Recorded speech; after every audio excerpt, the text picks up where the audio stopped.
Bapak Ibu yang kami hormati, izinkan saya, Stephen, selaku pembawa acara untuk membacakan susunan acara pada hari ini.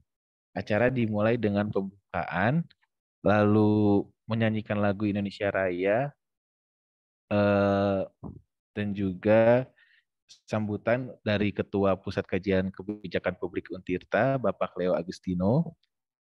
Lalu ada acara inti, dan yang terakhir foto bersama. Acara selanjutnya adalah untuk menyanyikan lagu kebangsaan Indonesia Raya. Untuk hadirin dimohon untuk bernyanyi.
Baik, selanjutnya eh, ada sambutan yang akan disampaikan oleh Bapak Leo Agustino PhD selaku Ketua Pusat Kajian Kebijakan Publik Untirta. Untuk Pak Leo, untuk waktunya kami persilahkan. Baik, terima kasih banyak, Steve. Dan pertama-tama saya ingin mengucapkan terima kasih banyak kepada para pembicara dan tentunya kepada moderator, Mas Kriswanda PhD. Ini adalah satu kebanggaan bagi Puska Kebijakan Publik Untirta untuk menyelenggarakan webinar nasional dengan tajuk Omnibus Law Kesehatan. Mengapa menjadi penting ini dibincangkan? Karena Omnibus Law Kesehatan akhir-akhir ini menjadi isu yang sangat-sangat hangat karena beberapa menimbulkan kontroversi. Misalkan ada beberapa pihak yang memandang bahwa Omnibus Law memberikan dampak positif, tetapi juga beberapa memberikan dampak negatif. Bahkan yang menyatakan dampak negatif menentang Omnibus Law Kesehatan. Misalkan tunjangan yang dirasa sangat minim itu bagi tenaga medis, waktu kerja yang tidak proporsional, dan macam sebagainya. Nah, untuk menanggapi persoalan-persoalan ini, Pusat Studi Kebijakan Publik mengundang para narasumber yang sangat ahli, sangat pakar di bidangnya untuk membincangkan, mendiskusikan, dan menganalisis mengenai Omnibus Law Kesehatan. Telah hadir di antara kita ada Pak Dr. Herman Saputra. Terima kasih Pak sudah hadir di acara webinar ini. Beliau adalah pakar di bidang kesehatan, ya, sehingga kita akan banyak mendengar masukan-masukan dari beliau mengenai Omnibus Law Kesehatan ini. Kemudian juga ada Pak Dr. Hari Fadilah dari Universitas Muhammadiyah Jakarta, sekaligus juga dari DPP PPNI. Kemudian ada Pak Dr. Priyo Sidi Pratomo dari Fakultas Kedokteran Universitas Indonesia, dan juga ada Bapak Pungki Joko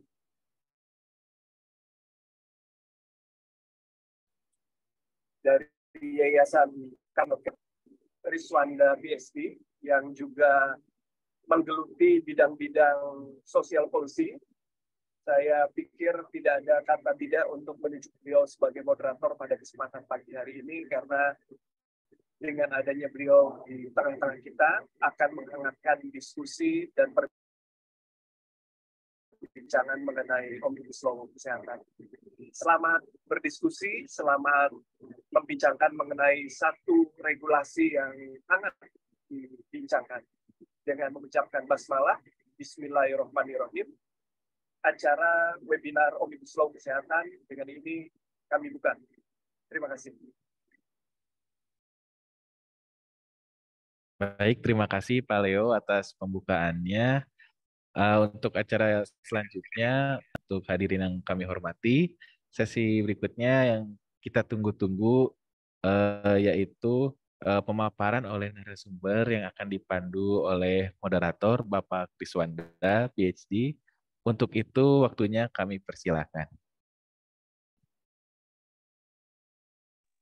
Baik, selamat pagi, salam sehat dan salam bahagia untuk semua. Terima kasih rekan-rekan dosen, rekan-rekan praktisi, rekan-rekan mahasiswa, terutama yang telah bersedia berpartisipasi di pagi ini untuk ikut melakukan sebuah diskursi, untuk ikut melakukan sebuah, kalau boleh, Dok ya, selamat pagi Dok.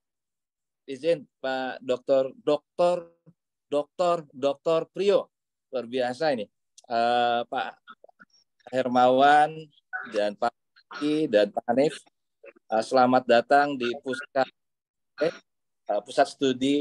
Kajian Kebijakan Publik yang digawangi oleh Profesor Leo Agustino. Semoga kami bisa menjadi sebuah akselerator ya Dok ya. Semoga kami bisa menjadi sebuah memberikan kontribusi intelektual berupa katalisasi dan akselerasi rancangan undang-undang di Indonesia, termasuk dalam pagi ini adalah Omnibus Law Kesehatan. Nah, tema besar yang kita angkat, the danger of a tick box culture, adalah sebuah pijakan diskusi saja untuk narasumber-narasumber ahli pada pagi ini untuk menyampaikan pemikirannya, sudut pandangnya, dan kalau boleh sebuah preskripsi kebijakan agar kemudian negara ini tidak menjadi menggunakan frasa sorotan Riswanda gitu, tidak menjadi a nations of absolutes karena terlalu banyak regulasi, nanti kemudian jadi tidak membidik akar masalahnya. Tapi saya pagi ini bertugas untuk memoderasi, memantik diskusi, dan kalau perlu mencari interconnectedness atau irisan antara ragam sudut pandang terhadap rancangan undang-undang yang panoramik ini, yang disebut dengan perundangan yang komprehensif meskipun menuai kontroversi pada satu sisi mata uang yang lainnya. Nah, tanpa panjang lebar, saya persilahkan Dokter Priyo. Selamat pagi, Dok. Selamat pagi, Pak Riswanda. Pagi, Dok. Nggak, kami. Apakah suara saya terdengar? Suaranya jelas, Dok. Izin, Dok. Terima kasih. Nah, karena dokter jauh-jauh hari sudah mengirimkan materi, jadi saya pikir ini Dokter Priyo aja dulu. Silakan, Dok. Apa yang publik? Boleh saya dibantu screen layarnya? Ya?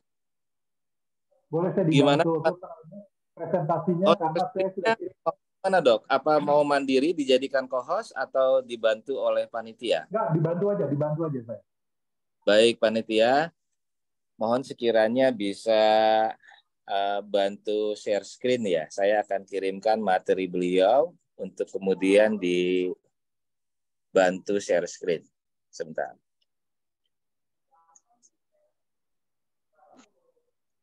Ya, sambil ini saya barangkali saya introduksi dulu ya. Sama-sama saya terima kasih, suatu kehormatan saya diundang di Untirta ini, apalagi disandingkan oleh pakar kesehatan masyarakat, pakar keperawatan, saya kenal semua itu. Dan satu lagi tadi Pak Pungki ya, tentang apa ya beliau kebijakan barangkali ya. Ini adalah suatu kehormatan buat saya sendiri sebagai dokter yang telah melakoni hidup hampir 40 tahun sebagai dokter. Udah tua saya ini. Kemudian selain berprofesi sebagai radiolog dan dosen di Fakultas Kedokteran Universitas Indonesia, saya pernah menjadi ketua PBID pada mungkin 10 atau 11 tahun yang lalu, 2009 sampai 2012. Terkait dengan tema kita, saya coba ambil pandangan saya dalam konteks rancangan undang-undang ini ditinjau dari aspek kepentingan masyarakat. Kalau kita lihat bahwa maksudnya dibuat rancangan undang-undang ini adalah untuk mencabut 9 undang-undang yang ada. Antara lain seperti saya tuliskan itu semua, dan merevisi 6 undang-undang yang juga telah ada. Jadi totalnya itu yang akan digarap di situ ada sekitar 15 undang-undang. Baik, slide berikutnya. Apa sih yang menjadi alasannya? Alasannya dikatakan bahwa ada tumpang tindih peraturan yang ada saat ini di bidang kesehatan dan kedokteran. Dan ada urgensi kekurangan tenaga medik dan tenaga kesehatan saat ini untuk Indonesia. Dan yang paling saya garis bawahi tebal itu adalah menghambat iklim investasi dan kemudian berusaha di Indonesia. Jadi undang-undang yang existing yang mau yang mau dihapus itu dianggap menjadi seperti penyulit untuk faktor investasi di sektor ini. Itu alasan yang saya dapatkan. Kemudian harapannya apa? Harapannya adalah tadi surat tanda registrasi itu sekali seumur hidup, artinya dibuat mudah gitu ya. Jumlah SIP-nya nanti tak terbatas dan dibuat oleh Kementerian Kesehatan. Yang selama ini SIP oleh Dinas Kesehatan. Kemudian STR itu adalah oleh Konsil Kedokteran. Kemudian SKP-nya untuk pencapaian kredit point itu nanti juga oleh Pemda atau mungkin Menteri Kesehatan. Yang selama ini adalah dibuat oleh kolegium, ya, bagian dari profesi. Konsepnya monoloyalitas dan konsep Konsil Kedokteran yang selama ini ada di bawah Presiden itu akan menjadi di bawah Menteri Kesehatan. Dan juga investasi di bidang kesehatan dan TKA medik maupun kesehatan itu akan menjadi dipermudah. Yang menarik juga di situ dikatakan BPJS bertanggung jawab kepada Presiden tetapi melalui Menteri. Itu harapannya seperti itu. Slide berikutnya, kalau kita simak dengan baik apa yang termaktub dalam Undang-Undang Dasar 45 kita, bahwa sebetulnya tertulis amanat pada pasal 28H ayat 1 bahwa setiap orang berhak hidup sejahtera lahir dan batin, kemudian dan sebagainya. Intinya adalah dia memperoleh haknya di dalam kesehatan. Kemudian ada pasal 34 ayat 3, fasilitas pelayanan kesehatan itu sebetulnya adalah merupakan tanggung jawab dari negara. Dan ini adalah ciri negara kesejahteraan. Kalau kita pernah belajar di Fakultas Hukum, pasti akan memahami hal ini. Berikutnya lagi, kalau kita kupas lagi, di dalam aspek kesehatan, nanti barangkali yang dari kesehatan masyarakat tadi, siapa lupa, tapi akan bisa mengupas lebih luas lagi. Bahwa dalam teori klasik dari Bloom, sesungguhnya bahwa faktor yang terkait pada lingkungan dan perilaku itu harusnya tercermin pada rancangan undang-undang kesehatan. Oh, baik banget. Info di mana kan sekarang? Faktor lingkungan itu berkontribusi 40%, perilaku 30%. faktor pelayanan kesehatan Siapa? itu 20%, dan 10% Tuhan punya mau atau genetik, ya. Jadi ini teori klasik yang sebetulnya ini menjadi konsep dasar dalam penanganan kesehatan dimanapun sebetulnya. Layanan primer harus lebih diutamakan. Nah, apa sih problem kesehatan masyarakat sendiri di di negara ini? Saya membaca dari naskah akademiknya juga, ya, itu indah sekali kalau saya baca di situ, ya. Jadi seperti yang di sini disampaikan ini, antara lain ada persoalan triple burden, ya, kemudian adanya penyakit infeksi yang belum selesai, kemudian penyakit menular belum teratasi, kemudian ada penyakit tidak menular yang juga naik tiap tahunnya. Sehingga ini menjadi persoalan, apalagi gerakan di Kementerian Kesehatan lebih banyak aspek kepada persoalan kuratif, ya, ketimbang persoalan preventif promotif. Nah, sedangkan problem dalam kesehatan masyarakat sendiri itu tantangannya adalah pada penyakit tidak menular yang kian meningkat, ya. Ini semua terkait dengan lifestyle sebetulnya.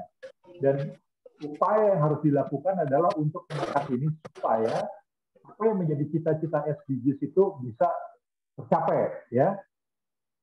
Apa itu SDGs? Ini saya jelaskan dengan deskripsinya bahwa SDGs itu komitmen global dan nasional dalam upaya untuk mesejahterakan masyarakat, mencakup 17 tujuan, ya, tanpa kemiskinan, tanpa kelaparan, hidup sehat, sejahtera, pendidikan, dan seterusnya seperti yang tertulis di dalam PowerPoint ini. Nah, sekarang kalau RUU Omnibus Kesehatan itu jadi diundangkan, apa ininya dampaknya kepada masyarakat? Saya kira oke.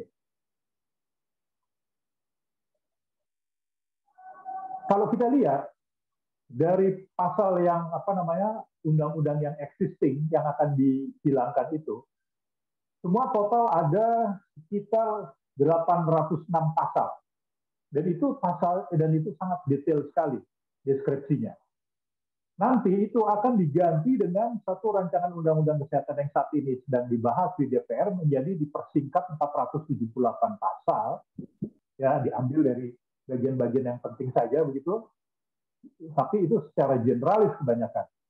Nah, kalau kita lihat, ya, dalam konteks yang mereka lakukan itu, ternyata sebagian besar dari pasal-pasal yang dibuat itu lebih banyak dilakukan copy paste dari sebelumnya dan dibuat ringkas. Sedangkan ketentuan lebih lanjutnya dikatakan bahwa akan diatur di dalam peraturan pemerintah atau peraturan menteri. Dalam konteks ini sesungguhnya jadi peran Menteri Kesehatan itu menjadi sangat dominan. Sebagai contohnya, pada pasal 115 Undang-Undang Kesehatan itu di copy paste sama persis di pasal saya kira slide-nya berikutnya deh. Slide berikutnya, Mas. Ini terus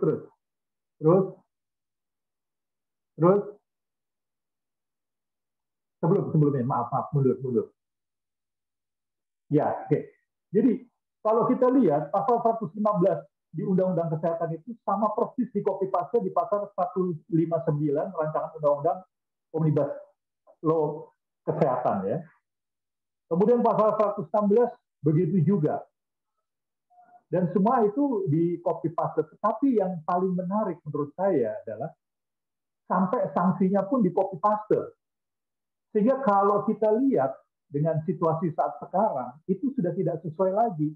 Artinya dalam konteks keadilan dan kemanfaatan, kalau kita membuat satu undang-undang itu kan aspek yang kita mesti lihat adalah aspek keadilannya, aspek kemanfaatannya, dan aspek kepastian hukumnya. Itu nggak keluar jadinya, ya. Jadi seperti yang saya contohkan di pasal berikutnya, dalam konteks tenaga kerja asing, maka dia menjadi bebas berpraktek jika dia mempunyai izin tinggal. Ya, kalau kita melihat ini menjadi suatu hal yang tidak berkeadilan. Mengapa begitu? Karena di Indonesia sendiri orang yang ingin mendapatkan hal itu melalui suatu jenjang pendidikan, jenjang keterampilan yang betul-betul diawasi secara ketat. Ya. Slide berikutnya, kalau kita lihat lagi, ini membuka juga peluang untuk terjadinya liberalisasi di kalangan tenaga kerja asing. Terkait misalnya adalah tenaga kerja asing bisa berpraktek pada pasal 221 sepanjang itu ada permintaan dari pengguna tenaga kesehatan warga negara asing. Jadi mudah betul. Kalau dulu di Undang-Undang Praktek Kedokteran Undang-Undang 29 tahun 2004 itu hanya dibolehkan transfer of knowledge dan itu adalah 3 tahun. Sekarang ini bisa diperpanjang menjadi sampai 6 tahun. Selama itu dikatakan memenuhi persyaratan. Ya, itu persyaratan nanti yang membuat adalah Kementerian Kesehatan, ya. Padahal di Undang-Undang Praktek Kedokteran secara jelas sekali detailnya itu bisa diikuti. Slide berikutnya. Kelemahan yang bisa terjadi pada rancangan undang-undang ini setelah membaca keseluruhan, saya membaca dari naskah akademik kepada batang tubuhnya, kelihatannya nggak nyambung. Dan keterinciannya menjadi kabur karena setiap undang-undang punya landasan filosofis, yuridis, dan sosiologis yang berbeda. Kalau kita lihat ada 9 undang-undang tadi yang akan didemolis, yang akan dihapuskan, itu semua punya landasan filosofis, yuridis, dan sosiologisnya. Sekarang akan diganti menjadi satu begitu ya, yang tentunya sangat tidak mendekatkan kepada aspek-aspek itu. Yang kedua, rancangan undang-undang ini lebih berat bernuansa kuratif dan berpotensi mendorong industri kuratif ketimbang mendorong aspek kesehatan masyarakat yang preventif.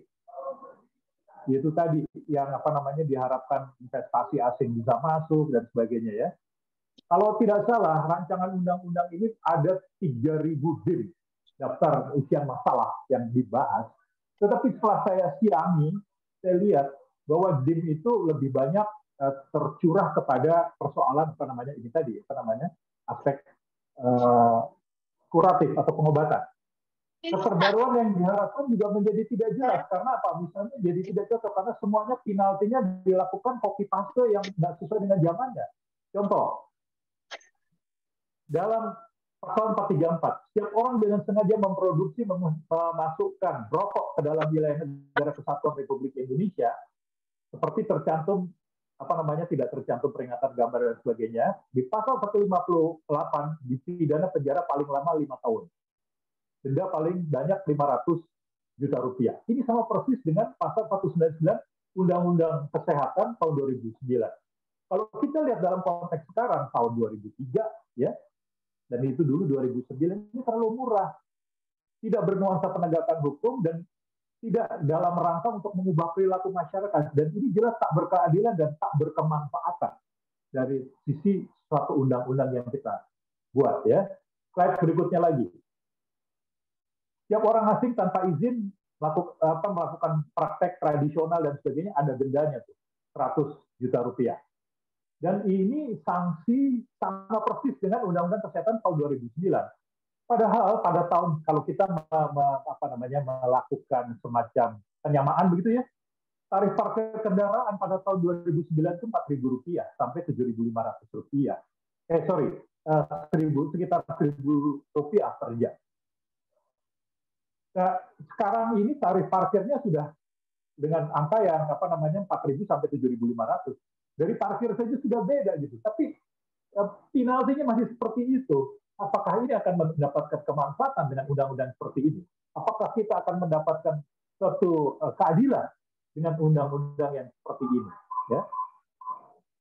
Ini berikutnya lagi. Kalau kita perbandingkan apa yang terjadi dengan di negara Malaysia. Di negara Malaysia itu, untuk sesuatu kesalahan yang sama dengan di Indonesia, di sana dia dikenakan persoalan selain persoalan denda, tetapi juga di sana dikenakan pidana, ya. Dan kalau kita lihat nilainya tuh jauh lebih tinggi daripada apa yang tertulis pada omnibus kesehatan ini gitu. Dari sini maka sebetulnya kelihatan sekali bahwa undang-undang ini dibikin secara tergesa-gesa dan tanpa mempertimbangkan landasan-landasan yang tadi kita bilang. Berikutnya lagi, saya membuka pada daftar isian masalah. pada pasal 420 pada rancangan undang-undang omnibus kesehatan itu, di situ ada pembiayaan kesehatan. Pada pembiayaan kesehatan diajukan adalah 10%, dulu itu 5% pada undang-undang kesehatan. Kemudian pada level Pemda itu menjadi sekitar 10%. Pada DIM yang sekarang itu dihapuskan. Maknanya apa kalau dihapuskan? Maknanya kalau dihapuskan berarti pemerintah tidak melakukan tanggung jawabnya. Yang 5% saja terlalu kecil, ya, dinaikkan 10%, itu pun masih terlalu kecil karena dari APBN, bukan dari gross produk domestik, ya, di mana di negara luar kan berdasarkan hal itu. Ini enggak, dan makanya ini akan dihapuskan. Kalau begitu nggak ada kepastian hukumnya. Bagaimana dengan pembiayaan kesehatannya? Ya, ini pada tahun Undang-Undang 36 tahun 2009 jelas di situ dituliskan, sedangkan pada DIM saat ini malah dihapuskan. Nah, kemudian yang menarik lagi, saya yakin Provinsi Banten ini kan provinsi yang religius, kan ya. Kita melihat pada persoalan kerusakan moral yang bisa ditimbulkan di kemudian hari. Apa itu? Persoalan aborsi. Pada persoalan aborsi di situ dijelaskan bahwa aborsi bisa dilakukan kapan dan kemudian ditujukan untuk kasus apa, ya, kasus yang perkosaan, ya, bukan kasus yang sembarang. Tetapi di situ ada batasannya juga, bahwa di dalam undang-undang yang lama, ya, itu ditetapkan bahwa itu adalah 6 minggu. Tetapi di rancangan undang-undang ini ditambahkan menjadi 14 minggu, dimundurkan. Berikutnya, pada part berikutnya itu dijelaskan. Nah, jadi 14 minggu dihitung dari haid pertama. Sedangkan pada undang-undang yang sebelumnya, yang existing, yang mau dihapus itu, dia 6 minggu. Itu semua 6 minggu itu kenapa? Dari diskusi kemarin yang saya ikuti dari kelompok ahli kebidanan, 6 minggu itu dulu sudah merupakan suatu penyamaan persepsi antara majelis ulama, ahli-ahli kebidanan, ya, ahli-ahli kesehatan, itu sudah jadi pembahasan bersama. Nah, yang usulan 14 minggu ini malah nggak ada, belum di situ. Bahwa bahkan ahli kebidanan pun menyatakan kami nggak pernah diajak. Dan itu justru kalau 14 minggu itu malah bisa membahayakan dari pasiennya sendiri, karena sudah menjadi lebih besar, ya. Oke. Jadi kalau saya simpulkan bahwa aspek kesehatan masyarakat yang menjadi tanggung jawab rancangan undang-undang omnibus kesehatan ini menjadi tidak tajam, tidak fokus, tidak selaras dengan masalah kesehatan yang ada di masyarakat yang dihadapi Indonesia saat ini, bahkan cenderung melepaskan itu menjadi beban ke masyarakat. Jadi masyarakat sendiri yang harus mengurusi hal itu. Padahal undang-undang kita, undang-undang dasar kita menyatakan itu adalah tanggung jawab dari negara. Dengan 2 pasal tadi yang saya sampaikan di awal. Berpeluang mendorong industri kesehatan kuratif yang bisa dimanfaatkan oleh industri kesehatan global. Persoalan kita adalah di hulunya sebetulnya, di mana preventif dan promotif medicine itu tidak dikerjakan baik. Bertahun-tahun itu, yang namanya anggaran Kementerian Kesehatan itu selalu heavy-nya, beratnya itu ke arah kuratif, ketimbang ke arah preventif. Ya, misalnya tadi soal air bersih, misalnya tadi soal kadar gula yang ada di masyarakat, makanan, ya, kemudian kadar garam itu nggak pernah jadi urusan gitu, ya. Yang pasti adalah tidak memberikan aspek keadilan, kemanfaatan dan kepastian hukum. Satu undang-undang itu dibuat atas dasar hal ini. Jadi kalau membuat undang-undang baru tetapi aspek keadilannya, kemanfaatannya dan kepastian hukumnya tadi, ya, kepastian hukum anggaran yang tadinya ditulis di awal 5% sekarang malah dihapuskan, ya, bukan dinaikkan, ya. Kemanfaatannya tadi, penaltinya tetap sama saja, apa manfaatnya gitu kan. Jadi nggak ada manfaatnya sama sekali. Aspek keadilannya tadi, TKA dikasih karpet merah gitu kan, itu juga nggak sesuai. Kemudian yang pasti adalah bertentangan dengan konsep negara kesejahteraan, dan ini adalah bertentangan dengan Undang-Undang Dasar 45. Itu kesimpulan saya. Kalau ada rancangan undang-undang seperti ini, sebaiknya bagaimana? Katanya urgent. Sekarang yang mana yang urgent? Saya kalau bicara dengan aspek yang lebih luas, yang urgent sekarang ini adalah rancangan undang-undang rancangan undang-undang pemiskinan aset, ya. Itu jauh lebih urgent menurut saya. Karena kalau itu dikerjakan, investor pasti akan masuk. Jadi kalau ini dasarnya untuk alasan investor masuk, menurut saya nonsens. Yang investor masuk itu kalau aroma korupsi itu nggak ada, aroma good governance nggak ada, investor pasti masuk. Kalau ini dikatakan untuk supaya investor asing mau masuk di dalam dunia kedokteran kesehatan, menurut saya ini omong kosong. Jadi itu yang bisa saya simpulkan. Jadi undang-undang seperti ini menurut saya kalau toh mau dibahas, kita tunda, kita bahas baik-baik dari setiap levelnya. Dari mulai naskah akademik dilakukan sesuai dengan peraturan perundang-undangan dalam kita membuat satu rancangan undang-undang. Walaupun saya dokter, di sini saya tidak bicara, tidak saya sentuh SPR, saya tidak sentuh SIP, karena nanti orang mengatakan, dokter Priyo hanya berpikiran dari aspek kepentingan dokter. Memang di situ ada kepentingan masyarakat yang dijaga oleh para dokter, tapi saya lebih membuka kepada aspek ini loh yang sesungguhnya, yang masyarakat akan menderita, dan masyarakat akan merugi jika ini menjadi diundangkan. Mohon maaf bila ada kekurangan, terima kasih banyak.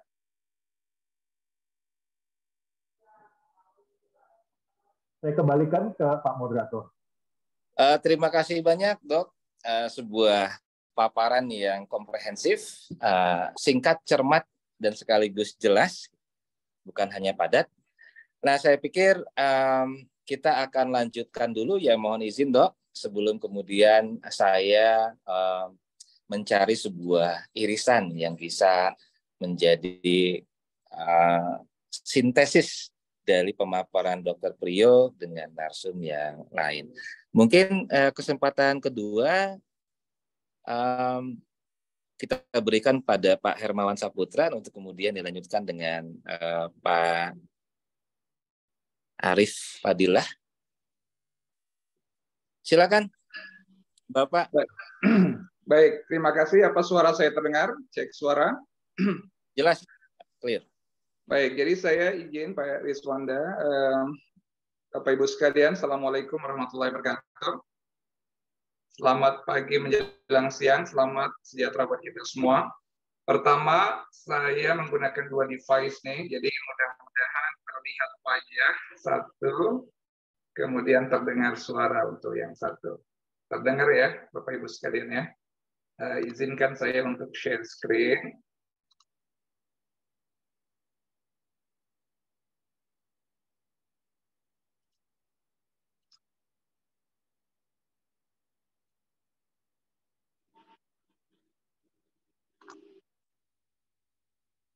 Saya cek, Bapak Ibu, apa sudah tampak layar ya? Lanjut, Pak. Pak, aman, Pak. Terima kasih. Pertama, saya ingin menyampaikan bahwa kami di Ikatan Ahli Kesehatan Masyarakat Indonesia membahas tentang Omnibus Law RUU Kesehatan ini hampir tiap hari. Bahkan beberapa penugasan khusus itu melakukan bahasan detail per pasal, per ayat, dan setiap waktu ada kesempatan diskusi di berbagai forum selalu ikut. Jadi rasanya kami dari Ikatan Ahli Kesehatan Masyarakat Indonesia salah satu yang mengawal dengan ketat dengan poin konstruktif dan kritis. Kira-kira itu yang menjadi pilihan kata yang ingin kami sampaikan sebagai pengantar. Bapak Ibu sekalian, saya to the point ya membahas RUU Kesehatan ini pada 4 pokok utama. Pertama terkait dengan konteks kesehatannya, kenapa dan seperti apa diperlukan regulasi ini menjadi suatu regulasi yang akan menggantikan yang sebelumnya. Kemudian juga kita bahas tentang konten yang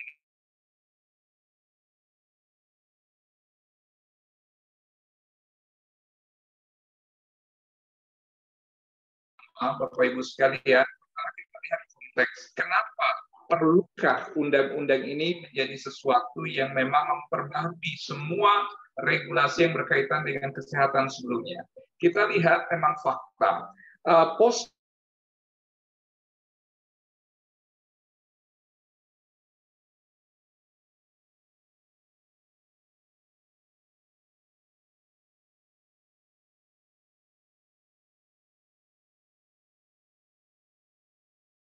Radiologi, telefarmasi atau prescription, teleelektrokardiografi, dan lifestyle semuanya berubah.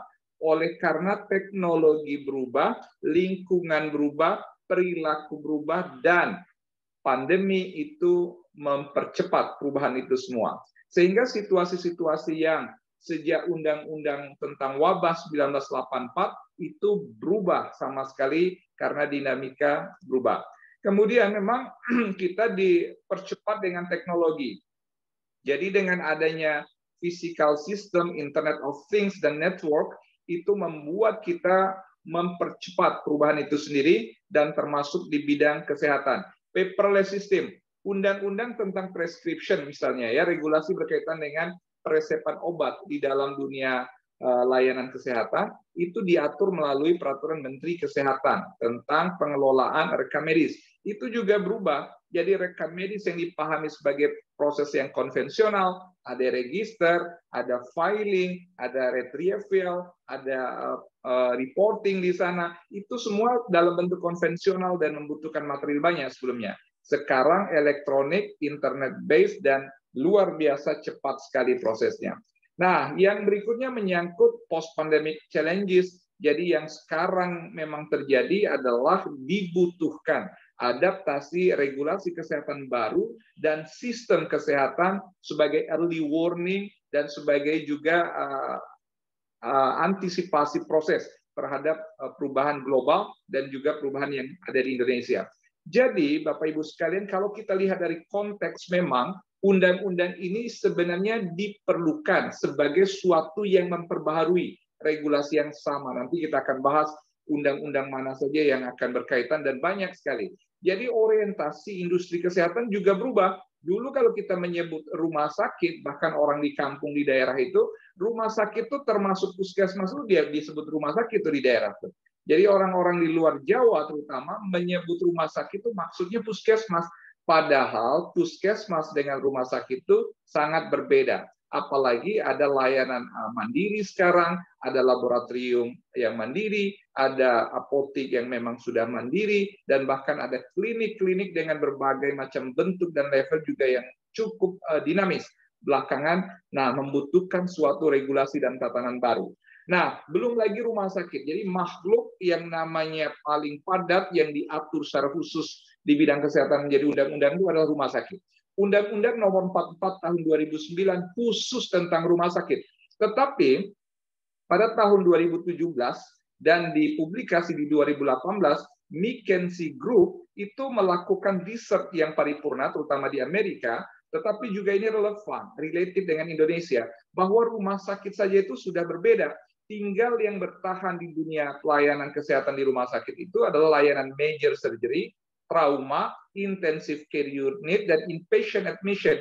Inilah yang menjadi wilayah yang core besarnya menjadi wilayah rumah sakit. Tetapi layanan vaksinasi, konsultasi spesialis, laboratorium, kemudian radiologi, kemudian bahkan minor surgery, itu sudah move out from hospital. Jadi bahkan berdiri sendiri menjadi layanan tersendiri, layanan khusus. Maka makna definisi primary health care, secondary and tertiary health care, termasuk referral prosesnya, bagaimana rujukan mulai dari dasar sampai puncak, itu semua akan berpengaruh karena perubahan layanan kesehatan itu sendiri.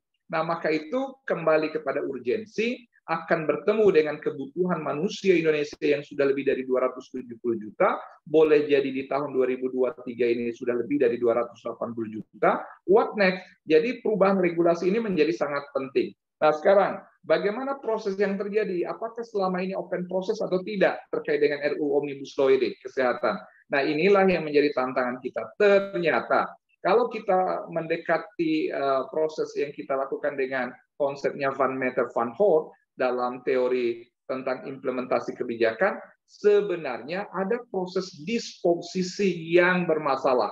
Jadi kalau kita lihat interorganizational communication and enforcement activities, ini nggak berjalan nih. Namanya interorganizational ini berarti ada pemerintah, ada DPR yang menjadi usul inisiator RUU ini, tetapi ada organisasi profesi, ada ormas, ada asosiasi layanan kesehatan, terjadi skewness of coordination, skewness of communication. Jadi ada sesuatu yang bermasalah yang tidak terkesan eksklusif dan tidak tampak inklusif. Apalagi kalau kita kaitkan dengan komunikasi yang bersifat agensis. Sekarang nih Kementerian Kesehatan itu melakukan open discussion itu di berbagai forum, dan itu terkesan artifisial dan seremonial. Hampir semuanya P2P melakukan sendiri, Dirjen Kesmas sendiri, Dirjen Yankes sendiri, Dirjen dan kelembagaan di Kemenkes melakukannya, Farmalkes juga sendiri, dan seterusnya. Itu untuk menyerap, tetapi terkesan hanya sosialisasi tanpa ada akomodatifnya. Nah, kemudian ini yang paling penting, karena desain suatu kebijakan itu pasti mendasar pada aspek yuridis, filosofis, dan sosiologis, dan itu berkaitan dengan economical, social, and political condition. Seberapa betul sih kajian policy brief atau naskah akademik yang mendasari RUU ini sama sekali samar. Bagi kita orang kebijakan, orang akademis, rasanya suatu kebijakan itu membutuhkan naskah akademik atau policy brief dan kajian terhadap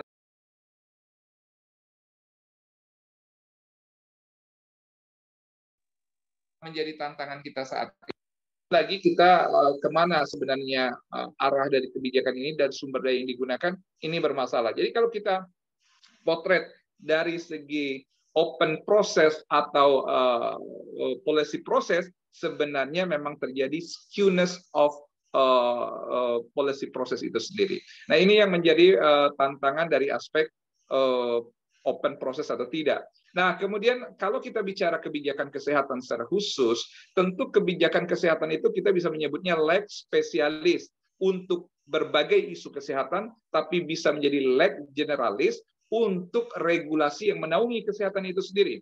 Bapak Ibu sekalian, para ilmuwan, para scholar yang berbahagia dan budiman, kesehatan itu sebenarnya ada yang disebut dengan sistem kesehatan nasional. Sistem kesehatan nasional kita itu diatur oleh Perpres, peraturan presiden, sementara rumah sakit undang-undang, profesi kesehatan undang-undang, perawat sendiri undang-undang, bidan sendiri undang-undang, kedokteran sendiri undang-undang, tenaga kesehatan sendiri undang-undang, program kesehatan undang-undang, penanganan wabah undang-undang, kekarantinaan kesehatan undang-undang, SJSN undang-undang, BPJS undang-undang. Semua fragmented, tetapi sistem yang merangkai sebagai tailor-made itu malas yang mengaturnya sistem kesehatan itu oleh Perpres. Nah, maka itu ketika kita bicara multiple purpose, kemudian coordinating meaning, rule govern, dan patterns, pola kebijakan, ini rada bermasalah. Ini yang harus kita perbaiki dan konstruksi dalam desain kebijakan. Apalagi dalam forum ini diinisiasi oleh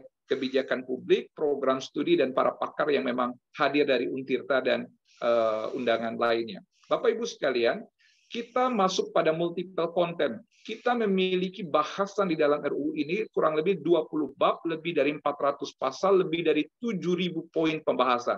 Tetapi baru 3 bulan yang lalu disahkan menjadi usul inisiatif DPR, dan sekarang prosesnya siang dan malam, banyak yang mempertamakan, tetapi juga banyak yang seperti angin lalu.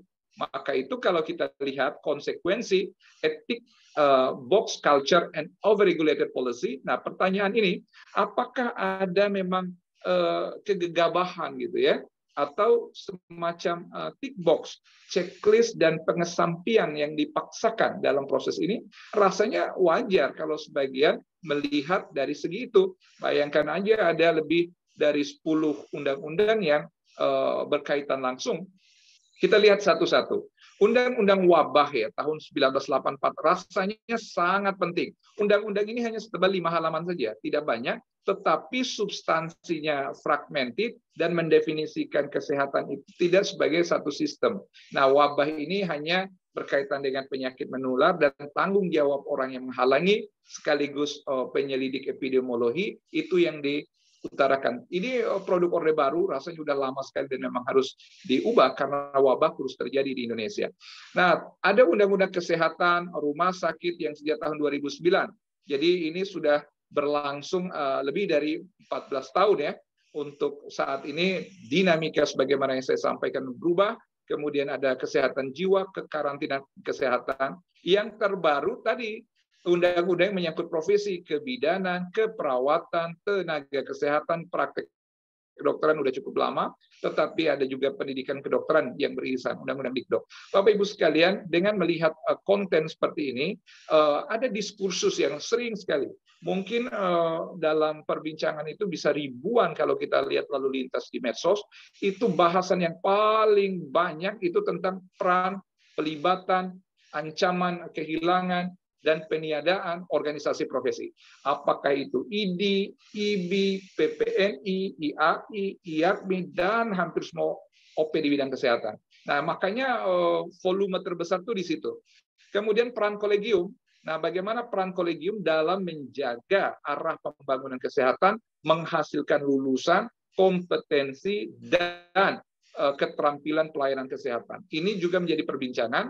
Kemudian yang paling heboh di level bawah, itu berkaitan dengan umat kesehatan atau health workers, nakes, yang selalu setiap kenaikan jenjang jabatan, kepangkatan, dan usulan remunerasi di layanan kesehatan itu membutuhkan sertifikasi dan keahlian yang bernilai kompetensi. Kumnya itu di sini.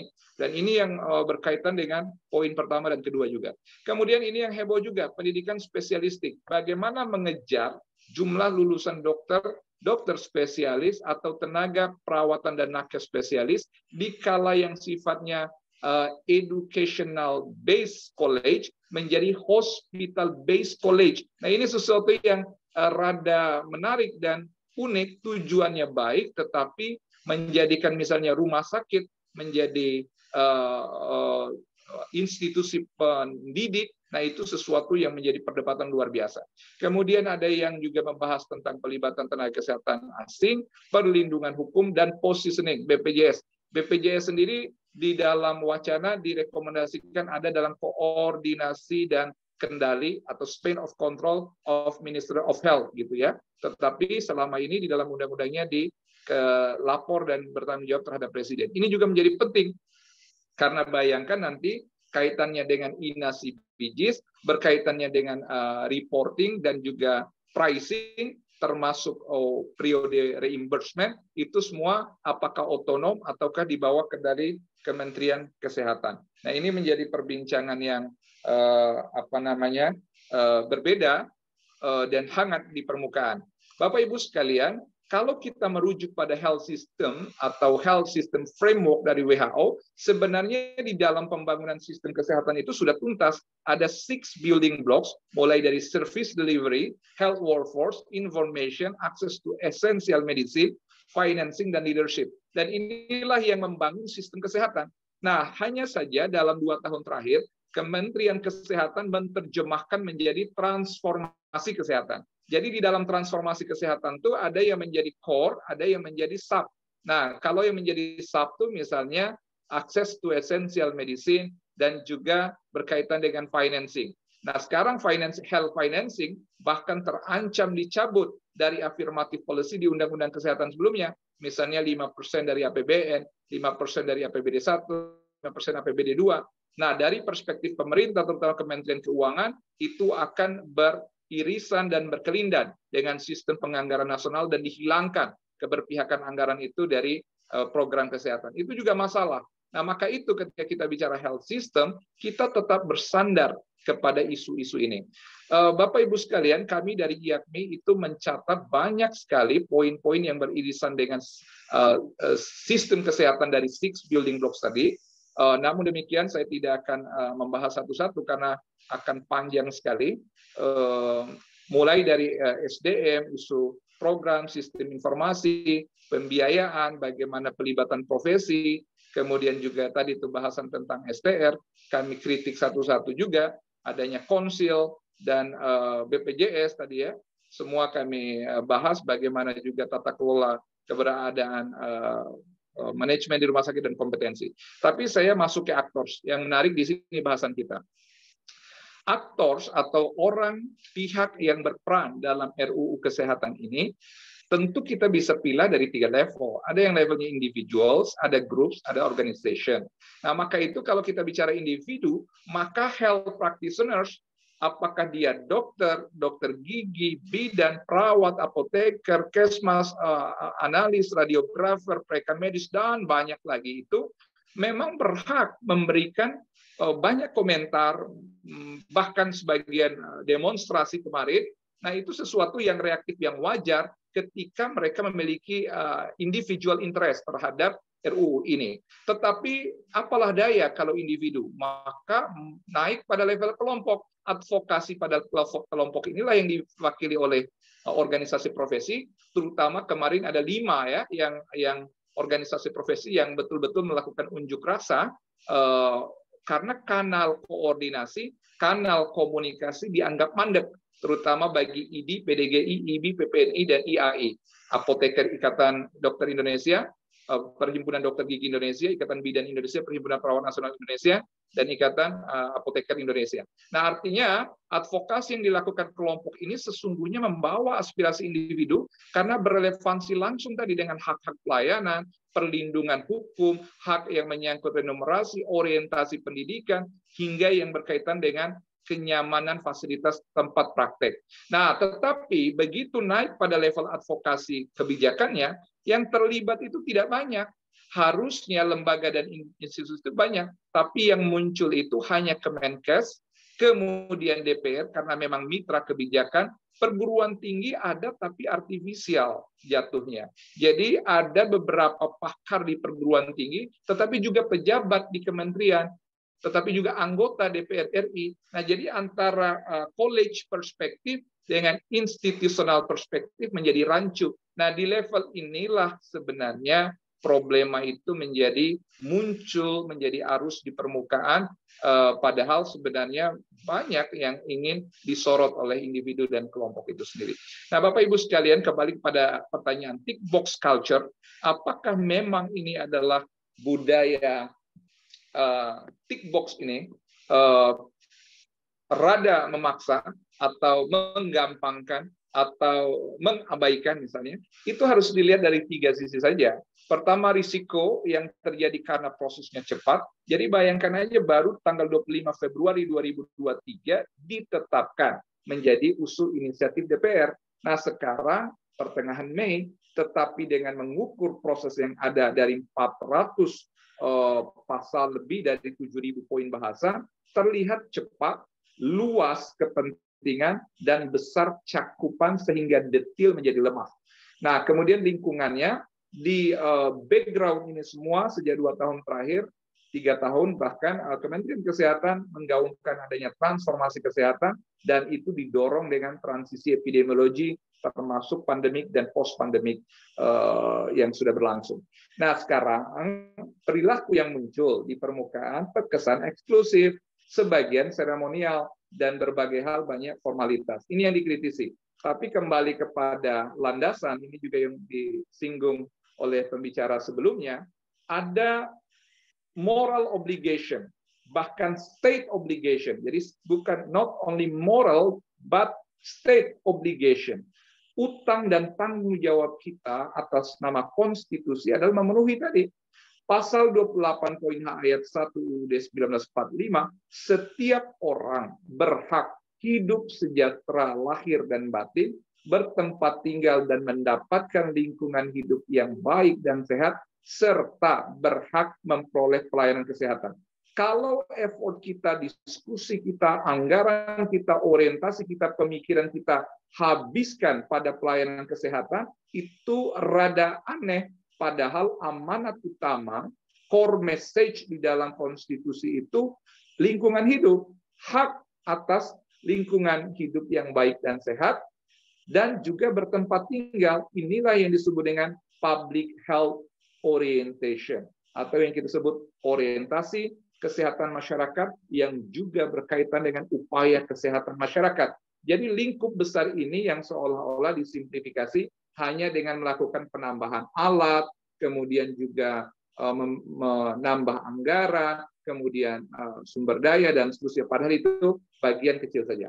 Bapak Ibu sekalian, kami melihat ada skewness proses di dalam proses kebijakan ini.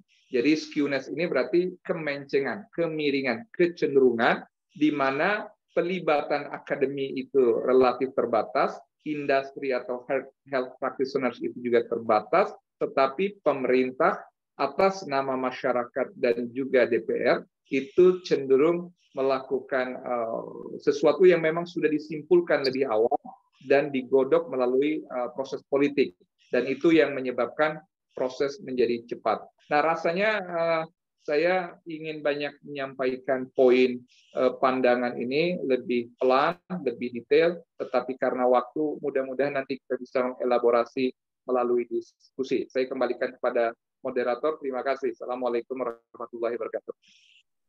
Waalaikumsalam. Terima kasih Pak Hermawan Saputra, luar biasa ini. 400 halaman ya Pak ya. Sangat tebal. Jangan, ini bukan tick box, jangan-jangan tick draft. 400 dan 7 poin utama gitu ya. Mungkin setebal buku telepon. Nah, zaman dulu. Tapi saya sudah tidak sabar nanti untuk mendengarkan juga dari Pak Harif Fadilah apa aspirasi, apa sebuah dialektika yang bisa disampaikan pada kami, apa keresahannya Pak Pungki ya gitu ya, apa sih sebenarnya diferensiasi narasi yang terjadi antar stakeholders ini, karena tadi kan Pak Hermawan bilang ada ya, kita sepakat lah ya Pak Hermawan ya, bahwa yang harus diperhatikan sebetulnya yang harus ada dalam lingkar pengambilan keputusan kan justru orang yang menerima dampak akhir atau the receiving ends of the policy. Are they included or just being a symbol? Nah, dampak kualitas layanan yang diterima juga mungkin nanti bisa kita bahas sama-sama ya Pak Harif ya. Dampak terhadap kualitas nakes bila kemudian organisasi,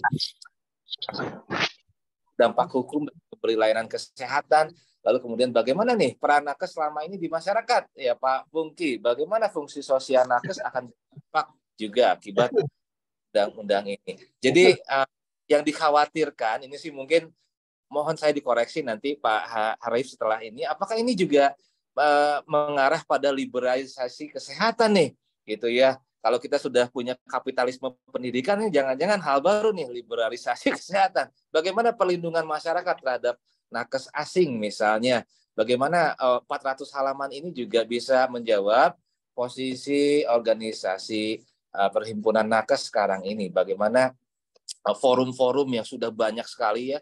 Ada asosiasi dokter paru gitu ya, ada asosiasi A, B, C, bahkan di RT saya aja Pak ada 5 forum, itu luar biasa. Nah, tapi bagaimana kemudian perundangan termasuk Omnibus Law yang katanya panoramik, komprehensif, itu bisa menjaga kualitas layanan para nakes yang kemudian standar layanannya tidak menjadi bercabang rancu, dan kemudian parameter evaluasinya bagaimana? Bagaimana perangkat daerah bisa membuat sebuah parameter evaluasi terhadap jalannya Omnibus ini. Baik, tapi saya akan serahkan ini pada ahlinya.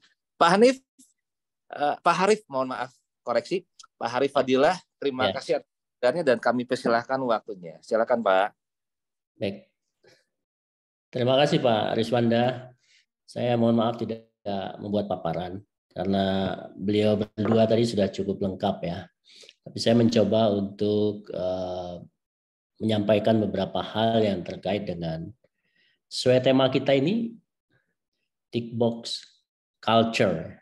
Jadi tick box culture itu memang kelihatan sih dalam proses RUU Kesehatan Omnibus Law ini adalah hanya mengambil formalitasnya ini, sementara menegasikan yang esensial sehingga tampak buru-buru, tampak sudah banyak aspirasi yang masuk, tapi banyak juga yang terabaikan begitu ya. Maka esensi mungkin ini nomor sekian.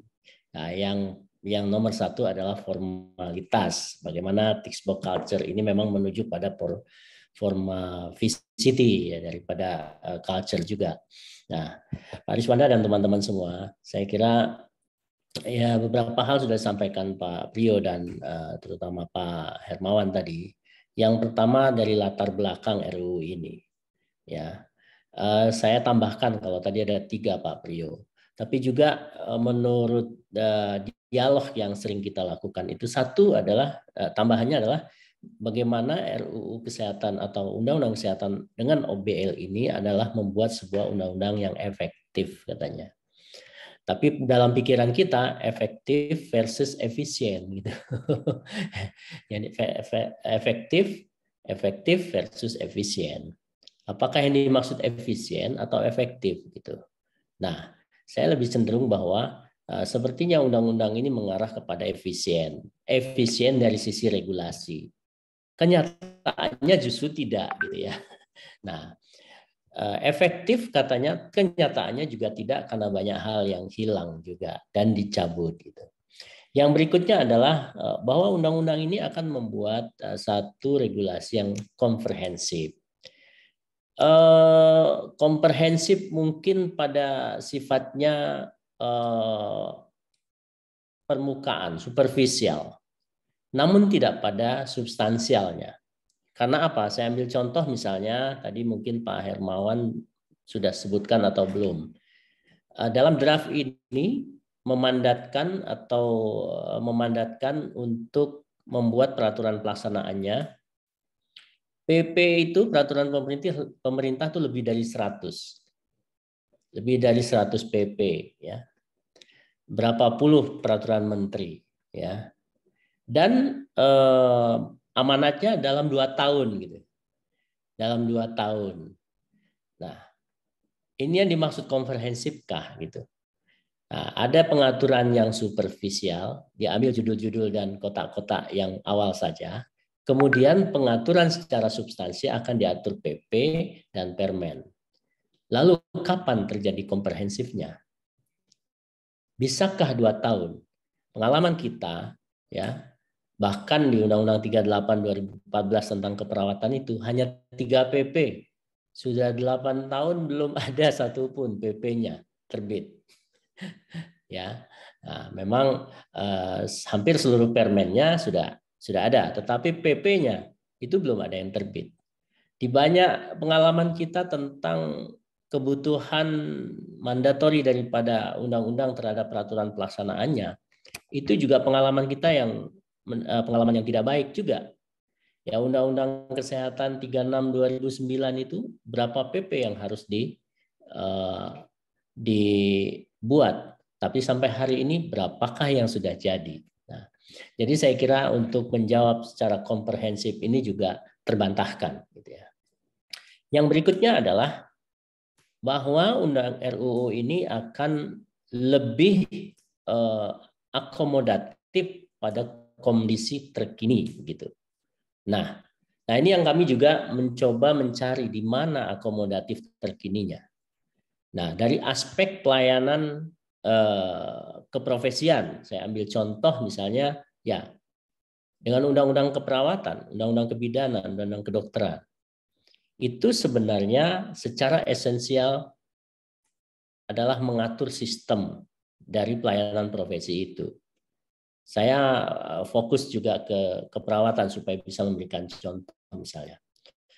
Bagaimana Undang-Undang 38 2014 tentang keperawatan itu mengatur pendidikan keperawatan. Kemudian mengatur pelayanan keperawatan atau praktiknya. Yang ketiga mengatur kehidupan profesinya. Kehidupan profesi itu yang terkait dengan hak, kewajiban, kemudian pengakuan, kemudian organisasi profesi, kemudian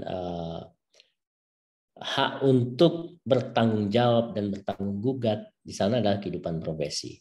Nah, 3 hal ini subsistem yang mengatur profesi di dalam sebuah undang-undang. Tapi ini dicabut. Nah, kalau dicabut didelegasikan pada yang mungkin kita sering mengatakan ini adalah banyak sekali delegasi blanko. Nah, delegasi blanko itu delegasi yang kita tidak tahu apa jadinya nanti. Memang diamanatkan A. Jangan-jangan yang sering pengalaman kita ini Pak Riswanda, sebuah undang-undang memandatkan untuk membuat apel jadinya jambu, gitu. Nah, jadi ini adalah sesuatu yang menjadi kekhawatiran kita. Berikutnya adalah terkait dengan kondisi kekinian yang diharapkan oleh tenaga kesehatan itu adalah bagaimana pengembangan keprofesiannya tadi. Ya, ini belum jelas di dalam RUU ini karena dia akan diamanatkan oleh PP dan PP-nya itu kapan Dan bagaimana jadinya kita belum tahu karena delegasi blanko, ya. Kemudian berikutnya adalah perlindungan. Banyak pasal-pasal yang kita diskusikan pada para ahli hukum, ya, bahwa justru bukan penguatan, bahkan ini pelemahan terhadap perlindungan hukum bagi tenaga kesehatan, ya. Alih-alih misalnya pernah diinformasikan, diviralkan bahwa justru ini akan melindungi tenaga kesehatan dengan menyelesaikan persoalan atau masalah hukum di luar pengadilan. Tetapi tidak dikunci dengan setiap orang, ya kan, itu harus melewati penyelesaian masalah hukum di luar pengadilan dulu, baru masuk pengadilan. Artinya itu paralel. Setiap orang, walaupun dapat di luar pengadilan, tidak bisa menghapus hak seseorang untuk melaporkan baik itu kepada penegak hukum, penegak disiplin. Nah, jadi ini sesuatu yang menurut kami tidak mencerminkan apa yang disampaikan. Yang berikutnya adalah yang diharapkan oleh tenaga kesehatan hari ini, terutama perawat, gitu ya, bidan, itulah aspek kesejahteraan.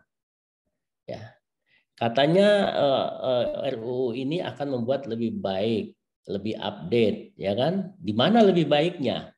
Ya, karena aspek kesejahteraannya tidak ada, ya, atau tidak dibahas, tidak ada sama sekali gitu. Nah, kita tahu bahwa tenaga kesehatan di Indonesia ini, kalau saya diskusi dengan aktivis buruh, Anda itu katanya Pak Harif dan kawan-kawan itu posisinya terlemah dalam hubungan industrial. Ya. Kenapa? Karena tidak ada kepastian dan jaminan bagi tenaga kesehatan itu untuk bisa mengikuti perkembangan regulasi soal salary, soal dan lain-lain sebagainya di dalam hubungan industrial.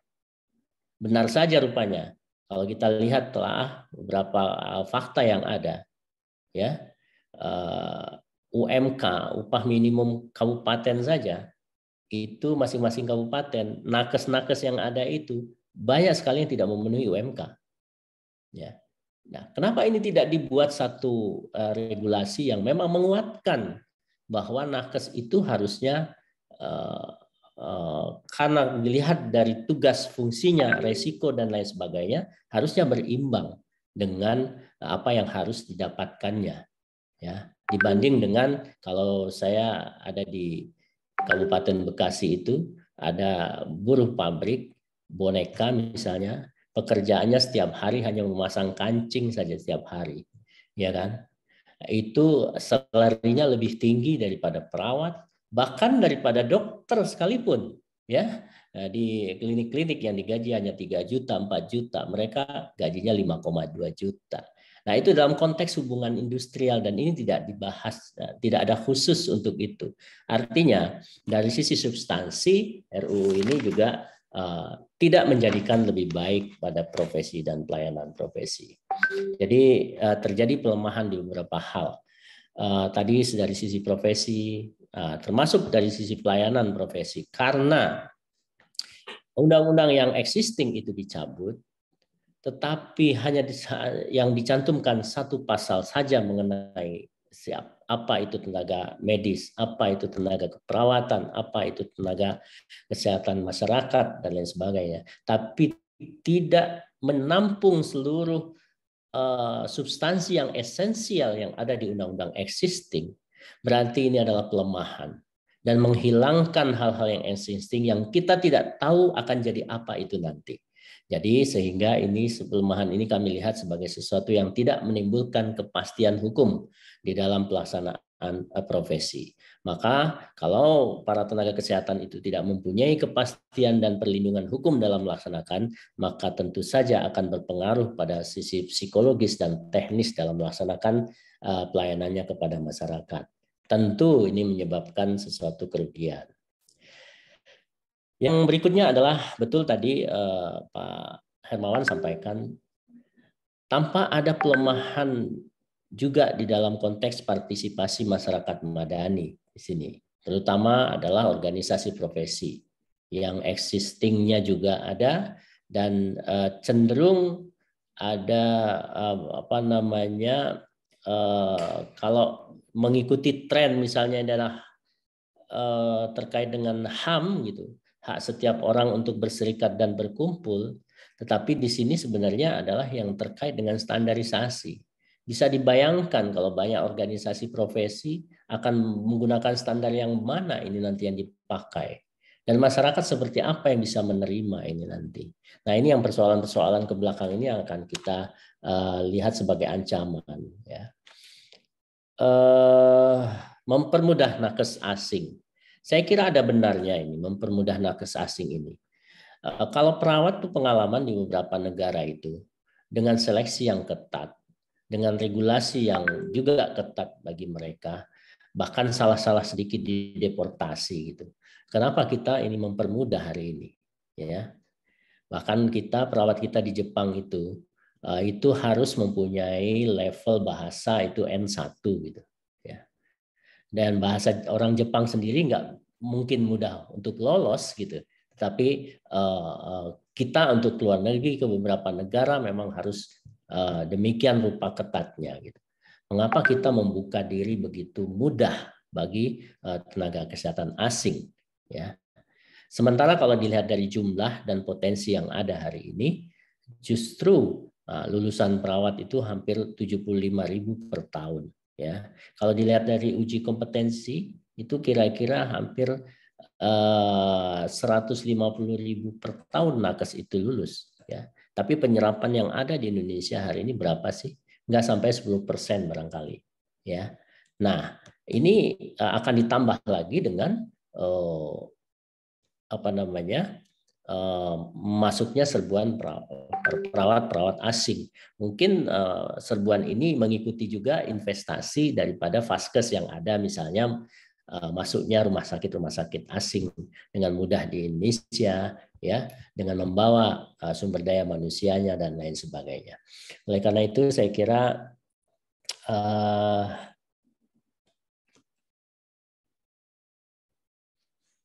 hal-hal itu menjadikan kita bersikap untuk menolak substansi rancangan undang-undang kesehatan Omnibus Law itu.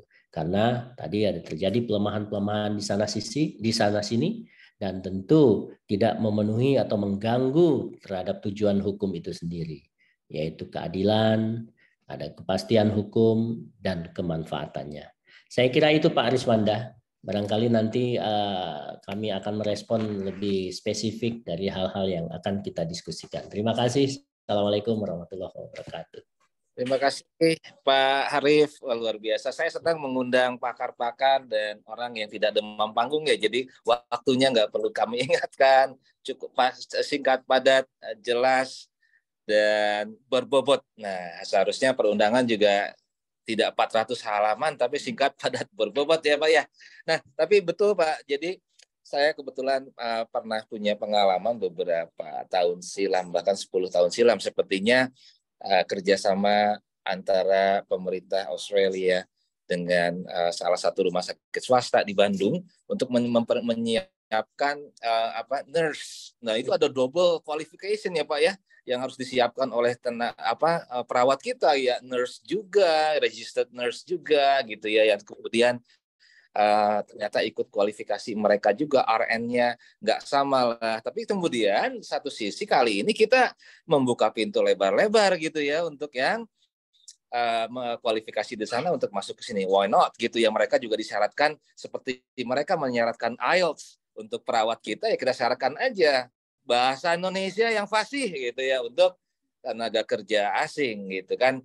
Kalau perlu bahasa Sunda tambah bahasa dan kewilayahan lainnya, dan pemahaman cross cultural juga perlu kan. Kenapa kita harus menyesuaikan cross cultural mereka, and why they don't adjust us kita. Tapi saya tidak ingin menggiring opini di sini karena kemudian tugas saya adalah memoderasi, kemudian mencoba untuk menarik interconnectedness daripada puzzle sudut pandang yang berbeda. Nah, Pak Pungki, sudah siap ya bagaimana cerminan komunitas ini bisa kita tarik sebuah benang merah nih. Silakan Pak Pungki.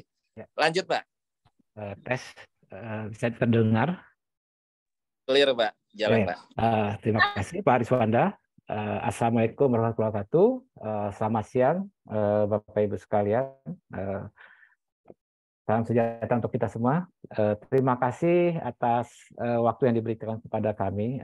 Saya perkenalkan dulu kalau misalnya tadi pembicara-pembicara sebelumnya itu dari berbagai akademisi, kemudian perhimpunan. Kalau saya juga, saya bekerja di satu lembaga yang mendampingi pengguna narkoba dan HIV/AIDS. Jadi dalam hal ini di Jakarta, dalam hal ini kami lebih jadi konsumen sebenarnya, konsumen dari layanan kesehatan yang ada, yang diberikan. Jadi ada kekhawatiran kami dengan adanya Omnibus Law bidang kesehatan ini. Jadi ada beberapa tadi yang sudah disampaikan pertama kali oleh pembicara pertama. Ada kekhawatiran juga dari terkait dengan kapitalisasi layanan kesehatan. Jadi kami sudah bekerja dari tahun 95 dan memang banyak sekali berhubungan dengan kesehatan, layanan kesehatan, individu-individu di layanan kesehatan. Ini yang kami takutkan apabila layanan kesehatan ini kapitalisasi dan orang-orang di dalamnya juga, itu yang kami takutkan juga.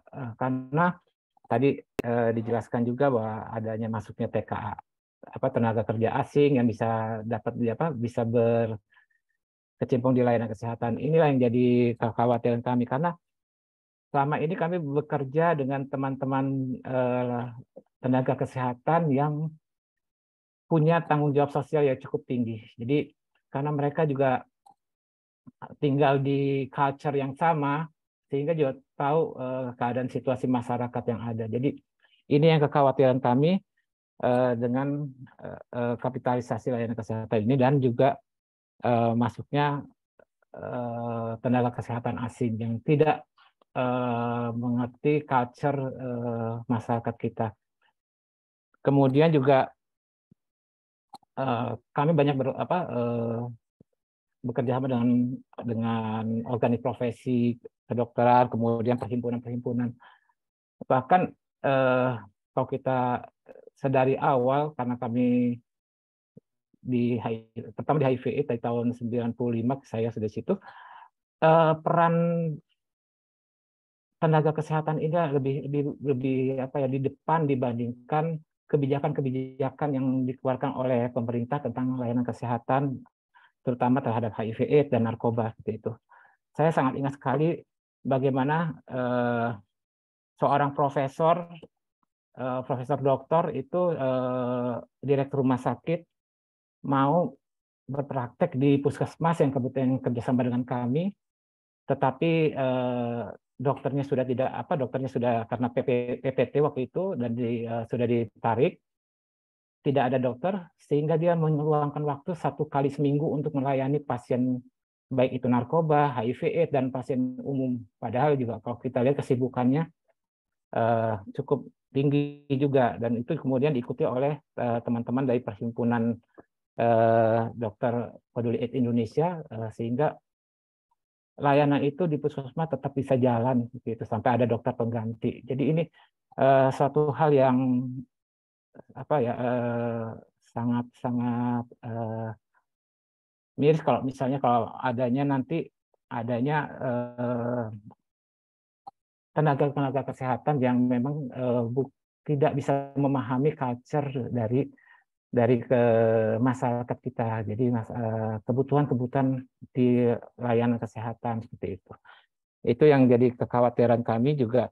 Kemudian juga dari awal tadi di pembicara pertama juga menjelaskan bahwa dari Omnibus Law ini lebih ke kuratif dan dibandingkan dengan preventif. Saya sudah baca beberapa, memang sangat fokusnya di kuratif, sehingga sangat mengesampingkan preventif. Padahal dengan preventif ini juga kita bisa mencegah biaya kos yang sangat tinggi untuk layanan kesehatan. Ini sudah kami alami untuk penanganan narkoba yang dari jarum suntik. Jadi bisa dibilang pionir-pionir dari layanan-layanan yang sebenarnya tidak terpikirkan oleh pemerintah pada awalnya, itu diambil alih oleh mohon maaf kalau misalnya saya